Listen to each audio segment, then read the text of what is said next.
Hello, Facebook. Oh my goodness, has it been a minute? It's been a minute since I posted a video.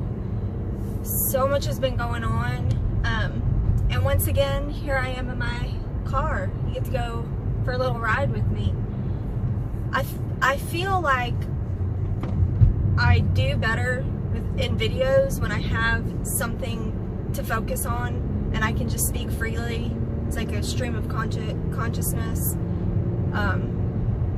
Yeah, I blame it on my mild attention deficit issues. But everything's been going swimmingly. We've been very busy, my son and I particularly. We've been taking, and this is a prelude into what I want to address today, that I didn't even want to address. I didn't even want to give this issue any merit, but I feel that it has to be addressed, and it needs to be addressed by a woman, a WAMEN, and more women need to address it. So, WAMEN, grow some balls. Make some noise. So, back to my son and I. We've been taking Gracie Jujitsu, Brazilian Jiu-Jitsu, for about 6 months now. And I was encouraged to take it for several reasons. The primary being my daddy is in Gracie Jiu-Jitsu. He has been for about 12 years now. He's just a gnat's whisker from getting his black belt. Super proud of him. And watching the transformation in his life as a result of Jiu-Jitsu has been really, it's been pretty astounding to witness. My dad is a formidable human being. He's about 6'2", full sleeve tattoos, shaved head, but he's one of the most genuine and genuinely good, loyal, disciplined individuals that you would have the pleasure to meet. And I'm not saying that out of a bias as his daughter. This is what I hear from people continually who have come in contact with my dad.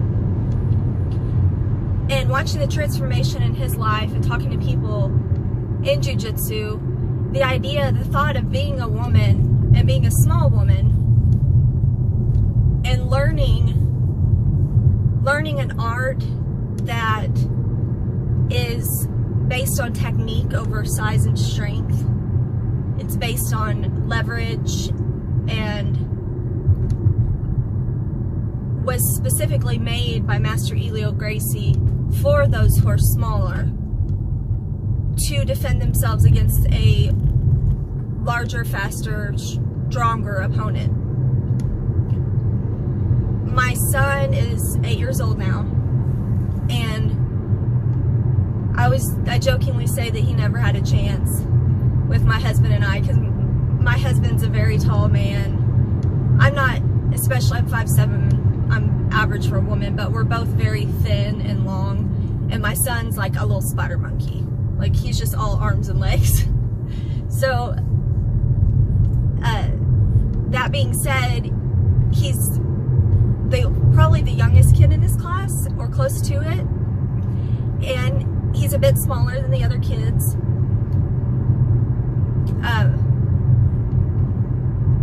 Not only do I want my son to learn that discipline, and I want it for my life, in a practical sense of being able to defend ourselves in a world that increasingly is becoming less and less recognizable to me and to a lot of Americans. That's the practical aspect of Jiu-Jitsu.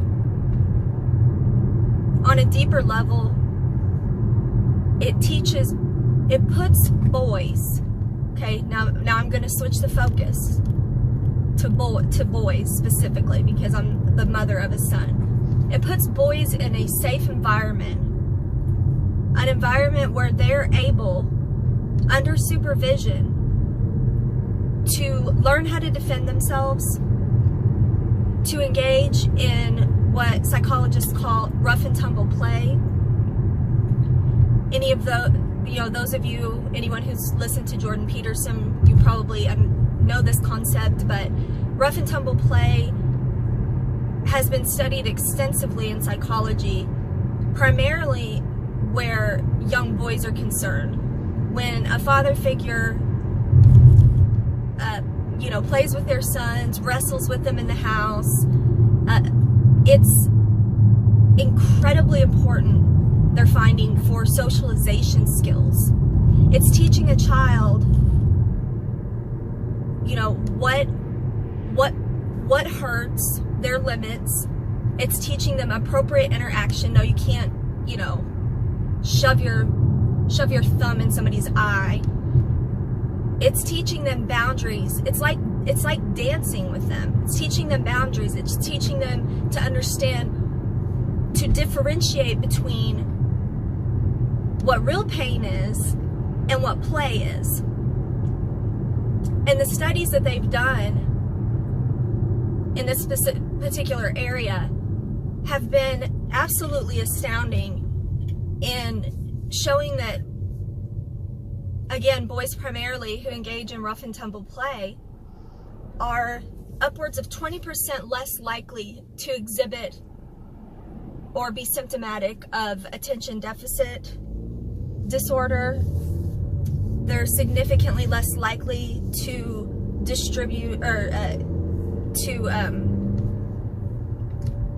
to show symptoms of autism. They have better focus, they have better interpersonal skills, and these tests weren't done on just a small test group. These are studies that have taken place over many, many years, and the science is quite compelling. Having said that, I'm not going to say the name of the company because I don't want to, you know who they are, and I'm not going to even speak their name and give them more advertising. A certain company that specializes in men's grooming products, yes, I'm wordsmith, did an asinine commercial about male toxicity, about toxic masculinity, and it essentially was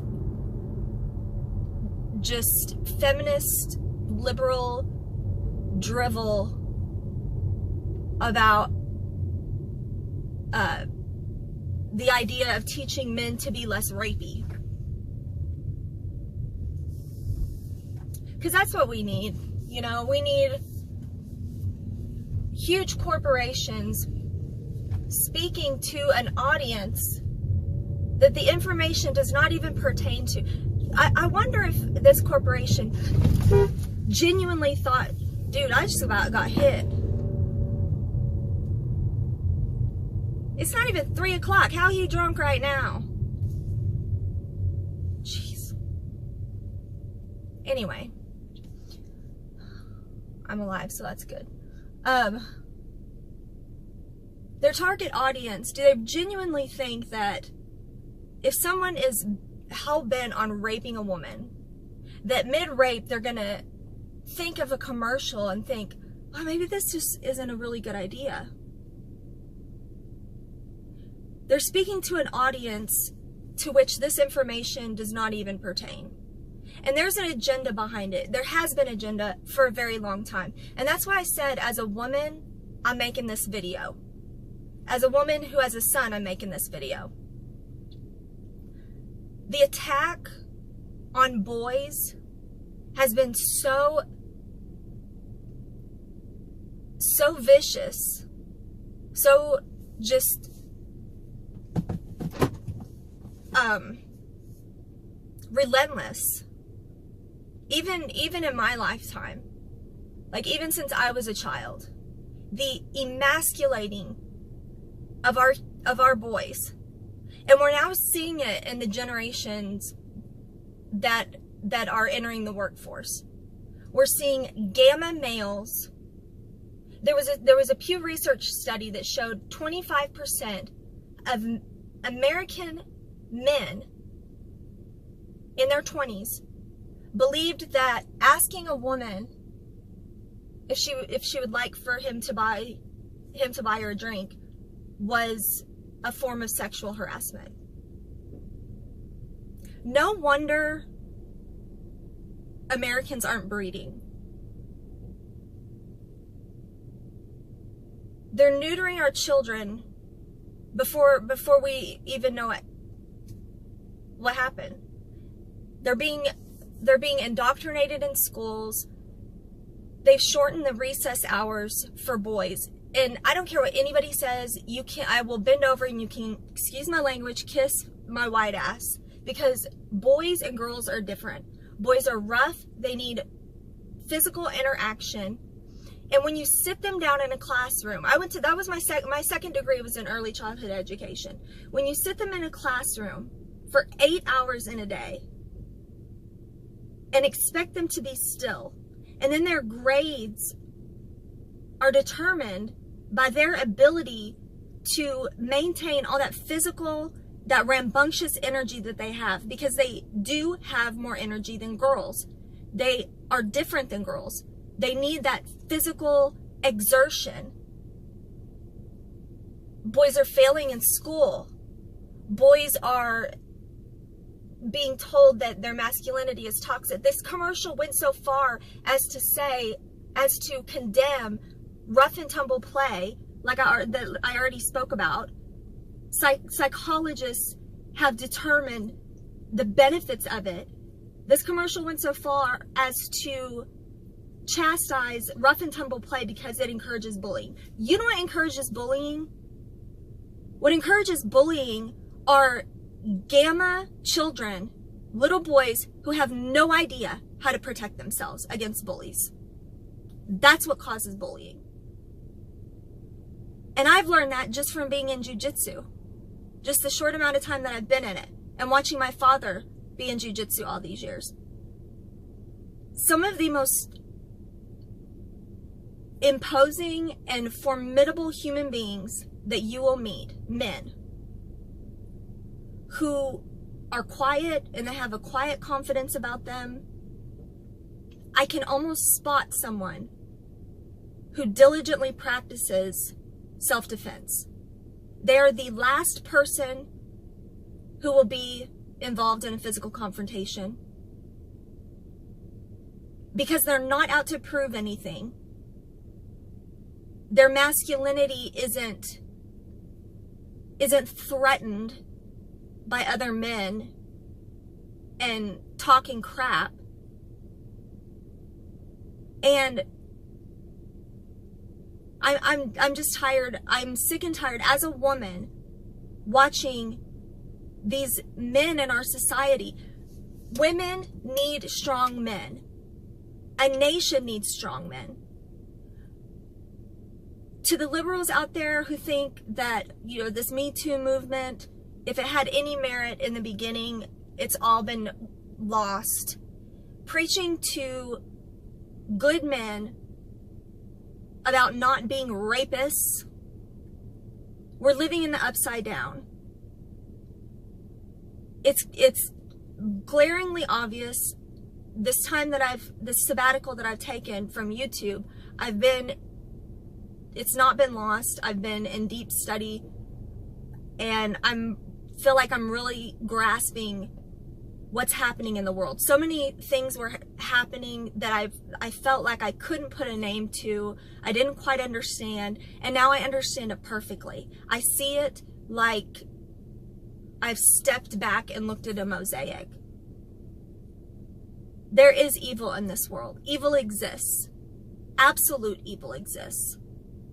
And when you come to terms with the fact that absolute evil exists, you are just a breath away from the concession that absolute good exists.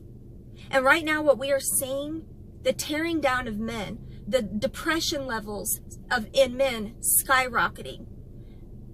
men being told that who they are inherently is bad. That is the enemy. It is lies. Don't listen to it. I refuse to use sarcasm anymore when I talk about issues like this, because all sarcasm does in these situations is to repeat the narrative of the enemy in a snarky way, in a sarcastic way, and it does nothing. It doesn't call out the enemy. It doesn't call out the lie. So I'm calling it out right now.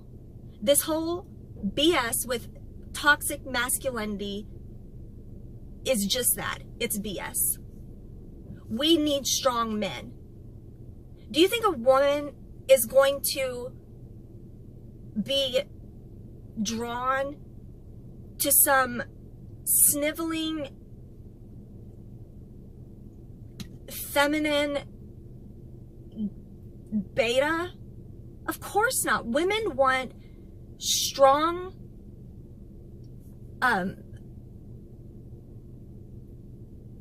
decisive men, masculine men. That's what women want. And every single study will show that. Every single time that question has been posed to groups of women in studies, unanimously, they will pick the more masculine of the men. It goes back to biology. I don't believe in macrobiology, primordial soup crap. I believe in microbiology, and I believe that humans, because of the way that we have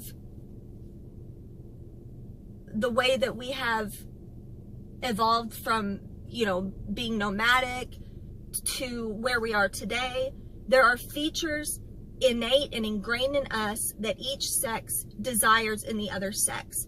And more so than that, more so than the interpersonal aspects of it, more so than raising generations of emasculated and effeminate fairies, the bigger picture is that the bigger picture is twofold. When a war breaks out, and it is inevitable, it will happen. I don't know if it's in my lifetime, my son's lifetime. There will be another major war, a world war. Who are we going to send to battle? If men are stripped of the very thing that defines them, that primal drive to protect, that ancient instinct within them to shelter the weak, to be a protector of their wives and their children and their nation. That's what masculinity is. That's what won 2 world wars, were men like that. That's what forged a nation, the United States of America. And I'm so close to giving up on the culture war because I see that there are certain things that are just inevitable. And part of me wants this chasm to continue to divide because it's the wheat from the chaff. That whole analogy of separating those who are going to be the weak ones, who will not be able to defend themselves, who will not be able to stand in the face of evil and use their voice. Those are the ones that are going to fall. And if you're a parent, if you're a mother and you have a son, get them in a martial art. If you can't do that right now, wrestle with them. My son has a .22. We train with our firearms. If you ask my son, what are the 4 cardinal rules of gun safety? He can recite it like that. Same with the Second Amendment. We're forging arrows. And the United States has lost sight of that. So that's the first part. I said it was twofold. Secondly, on a spiritual level, God created man and woman. He created man in his image. In Genesis, that's what God said, and ironically, it was the first allusion to the Trinity. He said, let us make man in our image. In the image of God, let us make him. God wasn't alone. He was talking to Christ. Christ was seated at the right hand of the Father, and the Spirit hovered over the vastness of the earth. And he created man. And he created him to be a protector. He created him to take dominion over the earth, to protect his wife and his child, his children. And the church needs that. Being a Christian doesn't mean rolling over and being complacent and not using your voice and just, okay, whatever. You know, it's not all kumbaya and holding hands and the world unites and everything. You know what that is? That is Marxism. Marxism promises a utopia on earth. Think back to your scripture. What did Jesus say? He said, do you think that I came to bring peace? No, I came to bring a sword. That's what Christ said. And when he said sword, he wasn't talking about a physical sword. He was talking about the word of God that separates bone from marrow. It is a double-edged sword, and it separates what is right from what is wrong. That's what Christ said. He did not tell us to be, you know, incapacitated. He did not tell us to be victims. And I'm not talking about taking up arms or engaging anyone in a confrontation. That's not what I'm saying. But when it hits the fan, you better hope and pray that you got an alpha male standing beside you. When I look at my inner circle of friends, for some reason I've noticed that I have a lot of friends that are Marines. And I don't know what that says about me, because y'all are crazy. I love it though. I have a lot of friends who are Marines. I have a lot of friends who are veterans, a lot of friends who are police officers, who obviously train in martial arts, firearms, things like that, things that I'm incredibly interested in. Find yourself a community.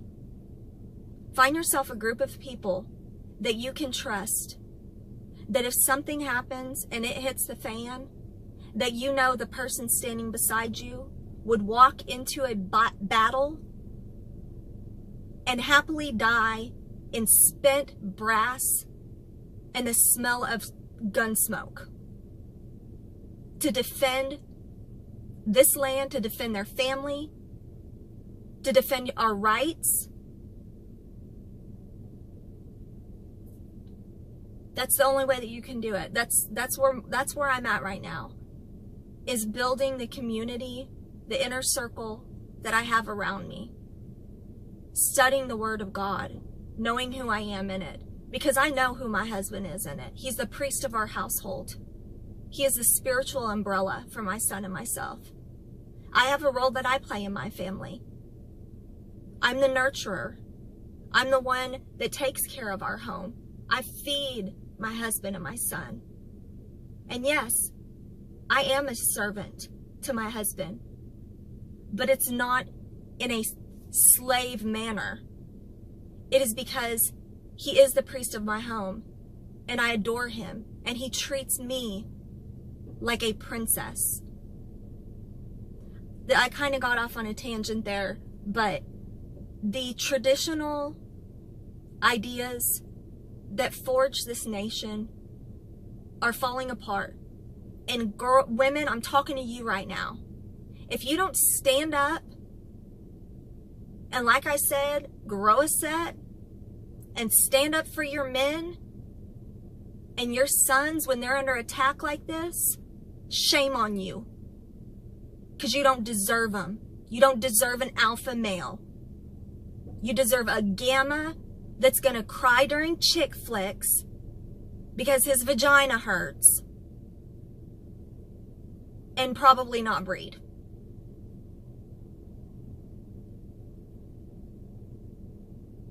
I'm an ardent